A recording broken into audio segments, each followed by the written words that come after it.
Arctic adventures of grandmother Victoria Jason. Fun. There's lots of fun. That's good. In New Brunswick, watching the world go by with the bench sitters. Friend of yours? No. And in Ontario, a touch of old Europe on the streets of Toronto. We're on the move, we're on the go, we're on the road again. Come along and share with us the stories of the land. We're gonna drop in on a neighbor and visit with a friend. We're on the move and on the go, we're on the road again.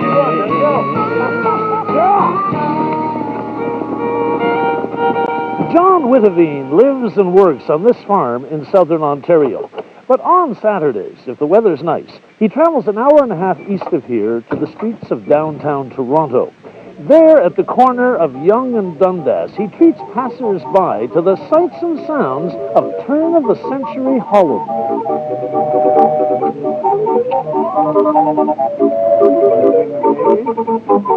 Some of John Whittavine's earliest memories are of the organ grinders he saw as a boy in Holland. There's always one on the market on Saturday mostly, and people look at them, listen to them. I never wanted to be an airline pilot or a fireman. I wanted to be an organ grinder. From what age? Probably 5 or 6, but most people forget about the ideas, but I'm a slow thinker, so it lasts longer. You know?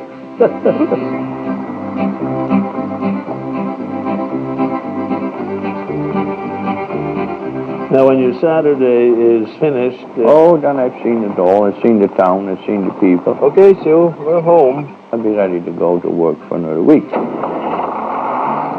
When John left Holland for Canada at the age of 19, he traded the sound of the street organ for the noise of a big diesel grain digging machine. When you first come to a new country, you have to learn the language. You got no money. You haven't got much time to realize what you're missing.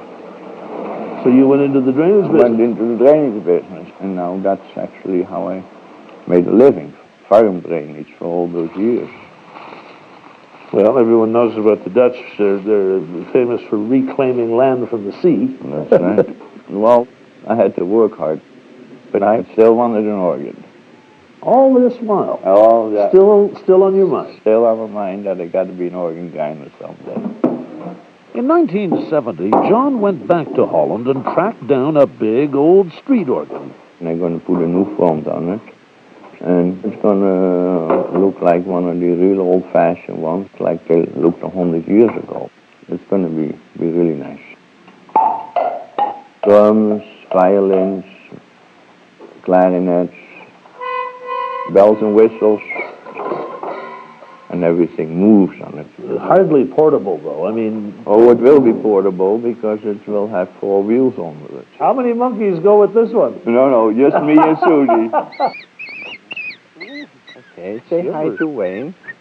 Say hi to Wayne. Susie hooked up with John in 1974. Nice to see you. By now, John had a smaller hurdy-gurdy style organ, also purchased in Holland. Susie was right at home. How are you, Susie? Say, I'm fine. Oh, she whistles. Does she ever complain? No, she don't complain. She's always very kind, very gentle. She's a little sweetheart. Aha! Of course, she's almost human. Give me a kiss. Give me a kiss. Oh, isn't that cute? Yeah. What is this passion you have for leaving the farm on Saturday and going into the city? Well, the whole week I'm out there pretty well by myself, digging ditches, nobody around. And on Saturdays, I like a change. So I load Susie up and we go to Toronto.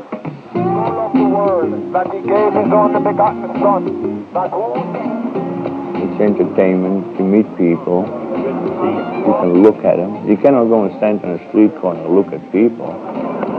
But you have a little organ with you, and you stop and look at you. What kind of people stop and watch you perform? Oh, all walks of life. All ages? All ages. Women, men, children. Of course, they all think they're watching me, but they don't realize I'm looking at them. Ah, you watch them. Yeah, you see. They really don't realize that I'm watching them. Who's having more fun, the people, I have you more or the fun monkey? than they do. You do. Yeah, me and Susie. What do you tell people who think you make a lot of money? Hi, how are you? Say hi to Susie. Well, I tell them they should try it. And if it was that profitable, more people be doing it. They don't realize you put $20 of gas in your car, you pay $20 for parking. By the time you buy a hot dog, there's not that much money. There's even less money once you factor in Susie's eating habits. She eats a little more extravagantly. Oh, sometimes I buy a bit of shrimp for her, so she likes shrimp. How does one find out that a monkey likes shrimp? Well, whatever I eat, she will eat. Keeps everybody happy, right? No, I won't take it away from you. No use arguing with a monkey. No. No. It's a little piece of Holland, a centuries-old tradition being played out here at the corner of Yonge and Dundas. How much longer it'll last, though, no one knows, not even John Witteveen. At one time there was lots of organ grinders, but now, as far as I know, the only one, Susie and I are the only one left doing it. Okay, give me a kiss. It took a lot of mind control. You have to be able to control your fear.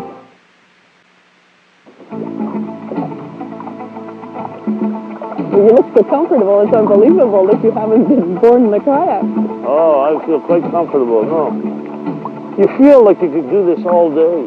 Mm-hmm. And you can just feel the kayak rolling with the water. Well, you talk about the ultimate experience. Not only are we kayaking in the Arctic, but we're doing it with one of Canada's foremost kayakers, Victoria Jason. Now, Victoria, how far have you traveled to the Arctic? About 10,000 kilometers. 10,000 kilometers. Wow. Well, I bet you got some stories to tell. I have a few, and maybe we could sit down. I'd love to share them with you. I'd love to hear a few.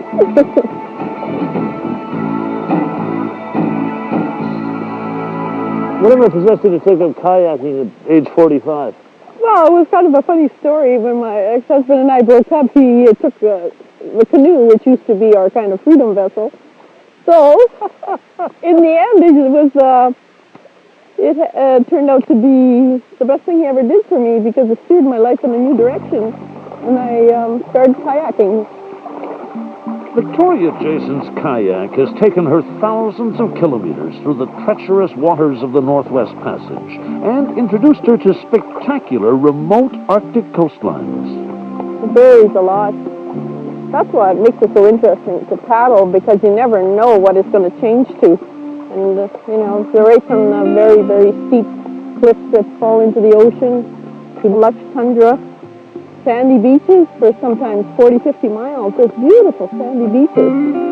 No matter how captivating the scenery, Victoria was always relieved to discover civilization, small, friendly Inuit communities hugging the coastline.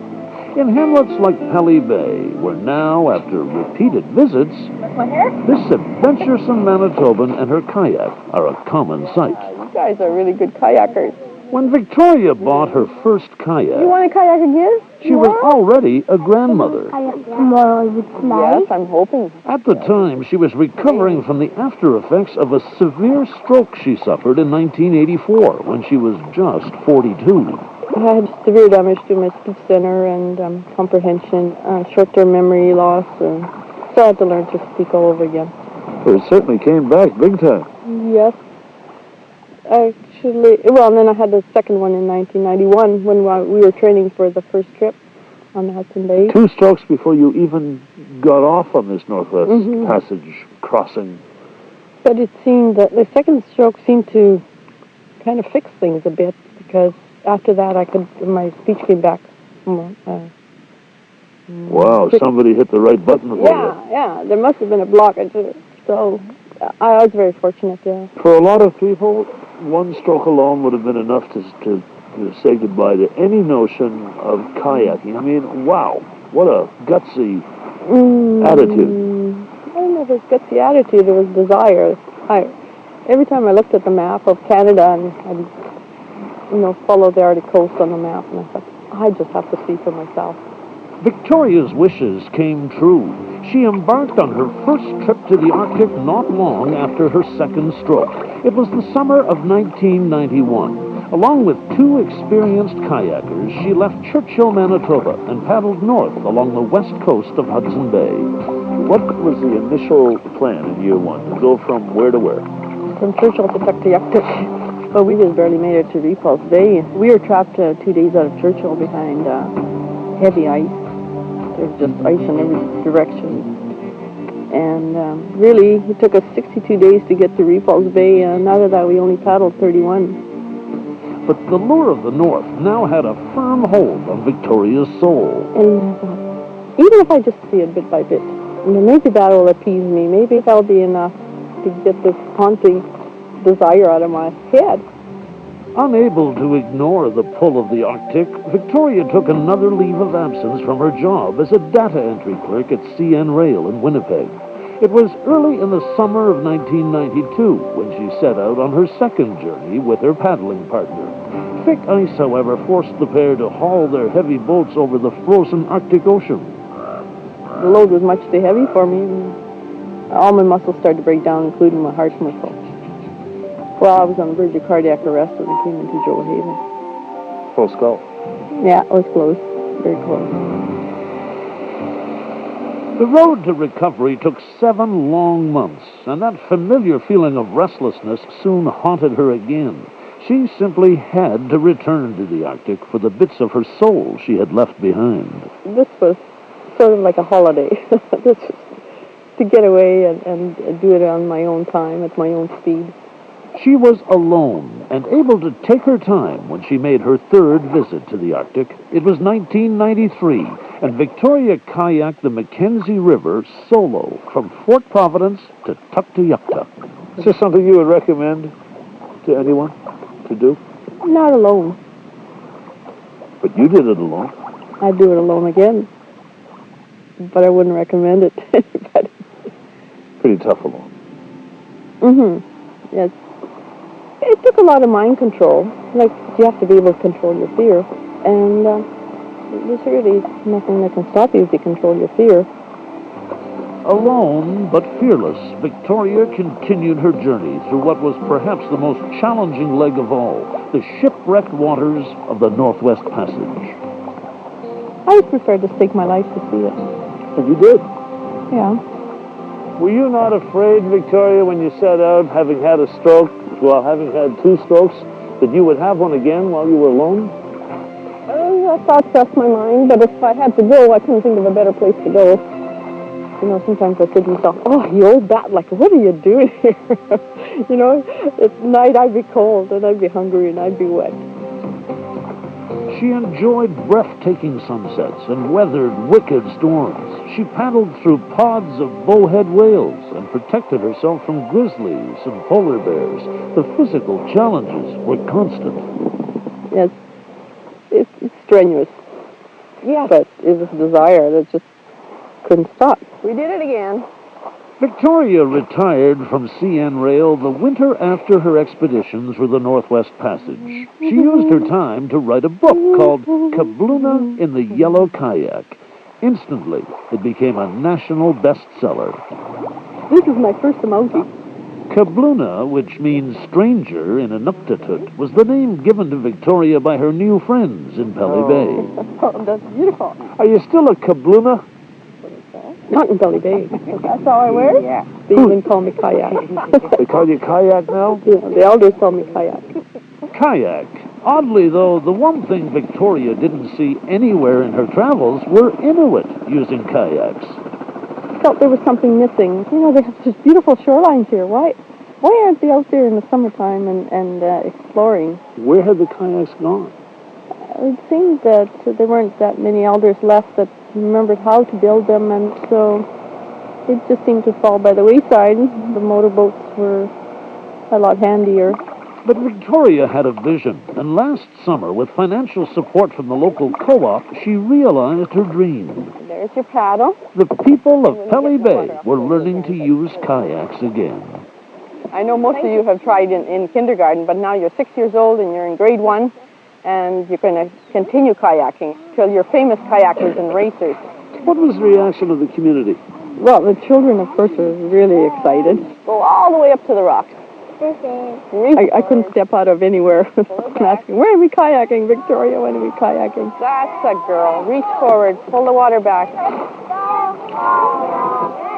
The excitement just went through the whole community. And, of course, that gave me a lot of excitement, too.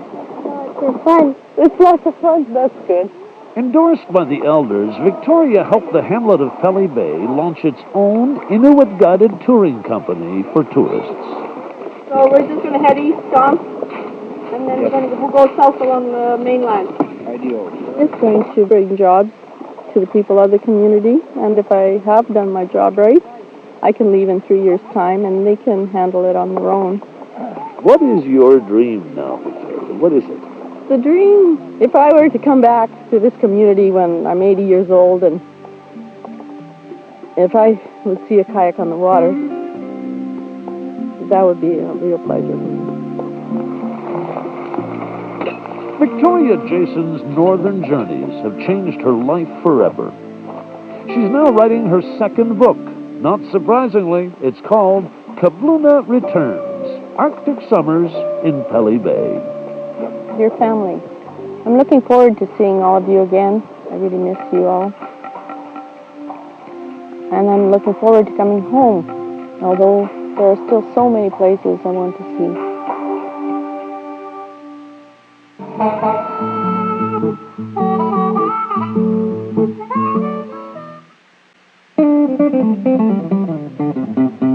And now we welcome you to the corner of Stewart Lane and Renfrew Street here in Dalhousie, New Brunswick. Why are we at this corner? Well, because this is where the action is. Isn't that right, boys?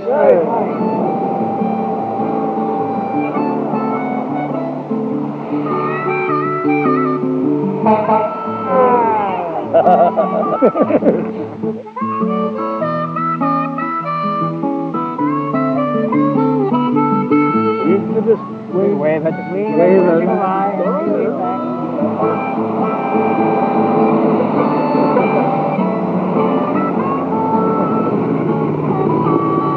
Friend of yours?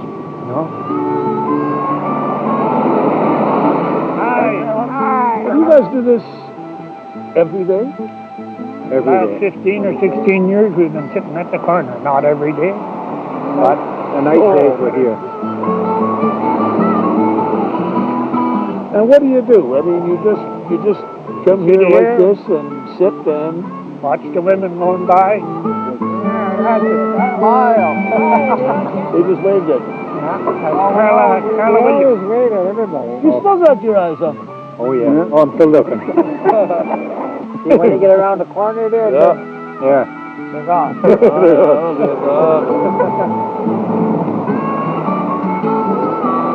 They have a name for this corner. What's the name? Stud corner. Stud corner? Stud corner. That's what the women call them. Excuse me? How did you guys feel about that? Fine. Very happy. You are? Chum. Billy. Willard. Two Billies. Very well. And Billy. another Billy. Terry. Johnny. Is this a club? No, it's not a club. It's just a friendship gathering. That's all. $25 to sit at the corner. $25? Yeah. That's not counting the cushions. You pay $1 every night for the cushions. Serious? We want $25 to sit here. Well, you better get more than $25. Are you pulling my leg again? Sure, I knew you were. Here's the fire truck coming. Who's this fellow here? Good day. Martin. Geez, you really do know everybody. Oh, here comes the police. Yeah, that's the boys on bike brigade. Hey, look at the flying. You're doing good. Easier to go down, though. Don't those guys make you feel like you should be doing some exercise? No way. Oh, try it. Come on, stand up. We're wired up here. Oh, yeah. Hey, this is a heck of a view, guys. Sure is. Is this as good a way as any to spend the day? Perfect. On the road again. Where'd you get the benches? Town. The mayor was looking for votes, so I said, get us a bench and I'll vote for you. And that's what I did. Why do you do this? We love it. Pass the time away. It's nice. Pass the time away. Sometimes we got some good jokes. Good lies. You don't tell lies. Oh, yeah, we do. Oh, go on. I got lies. I said I watched you on the road again, and I don't.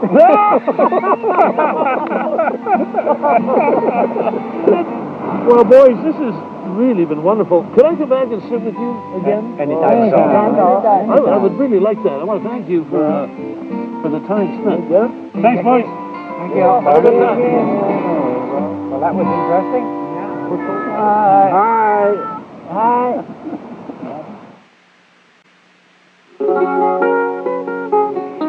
Well, next week, I hope you'll join us in southern Ontario to meet a man who is teaching some rare trumpeter swans the ancient art of migration. The early settlers and trappers ate them all, and now we're busy trying to reintroduce them.